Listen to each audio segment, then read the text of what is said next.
Os laudos, documentos dos atendimentos hospitalares e fotografias que vão fazer parte do inquérito policial apontam que a vítima sofreu fraturas na tíbia e no fêmur, além dos traumas na cabeça, com edema cerebral.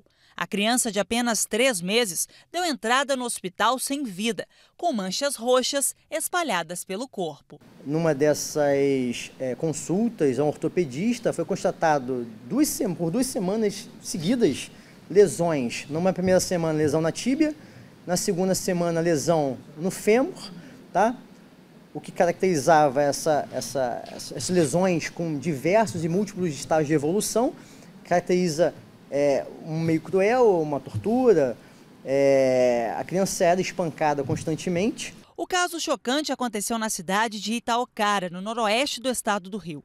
Segundo as investigações, a bebê vinha sofrendo agressões fisicamente pelo pai. As lesões no corpo apresentavam estágios diferentes de evolução. A polícia apurou ainda que as agressões contavam com a omissão da mãe. O casal alegou que a menina era portadora de uma doença hematológica, o que não foi comprovado pela perícia. Os pais foram presos e vão responder pelo crime de homicídio, praticado contra a própria filha. Este advogado explica que os dois serão enquadrados com base na nova lei, que estabelece medidas protetivas específicas para crianças e adolescentes, vítimas de violência doméstica e familiar, que considera hediondo o assassinato de menores de 14 anos. Aquilo que já era crime de homicídio agora ganha um contorno diferenciado que a gente no direito chama de crime qualificado. Isso faz com que o crime tenha pena maior e também permite a aplicação da lei de crimes hediondos. No homicídio simples, essa lei não incidiria. Então a pena fica maior e o tratamento fica mais rigoroso. É importante ressaltar que o Estatuto da Criança e do Adolescente traz há mais de 20 anos medidas de proteção aos menores. Entre elas, o dever da família, do Estado e da sociedade em denunciar qualquer tipo de violência. As unidades de atendimento à saúde também devem preencher uma ficha e encaminhar ao Ministério Público para dar sequência nas investigações.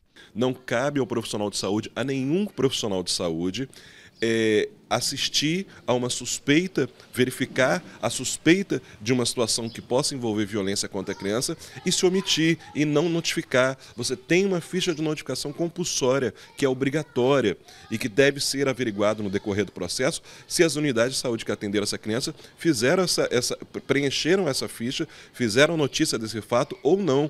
As denúncias também devem ser feitas por qualquer pessoa que tenha conhecimento ou presenciado algum tipo de violência. É o caso dos familiares e vizinhos. E essas denúncias devem ser feitas ao Conselho Tutelar ou autoridade policial. E caso haja algum risco ao denunciante, o anonimato é garantido.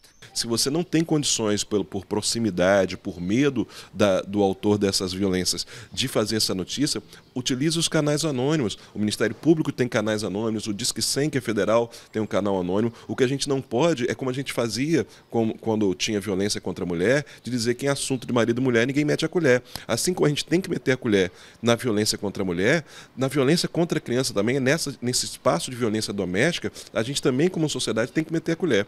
A responsabilidade pela proteção é de todos nós. Ainda com base na Lei Henri Borel, se o fato não for comunicado, a pessoa que tem conhecimento das agressões pode responder penalmente. Todos nós, na letra da lei, temos o dever de noticiar, ainda que a gente não possa eventualmente intervir, fazer algo naquela hora ali, mas temos o dever de noticiar à autoridade sobre a ocorrência de uma violência de qualquer espécie, física, psicológica, contra criança ou adolescente. E não fazendo isso, nós praticaremos crime com pena máxima de até 3 anos. As crianças e adolescentes vítimas de violência também podem receber medida protetiva. São medidas relevantes que podem evitar a progressão da prática criminosa e que a criança e adolescente, sendo vítimas em ambiente doméstico familiar de práticas criminosas, seja de violência física, violência psicológica, violência patrimonial, sexual, podem obter essas medidas e, com isso, ficarem protegidas.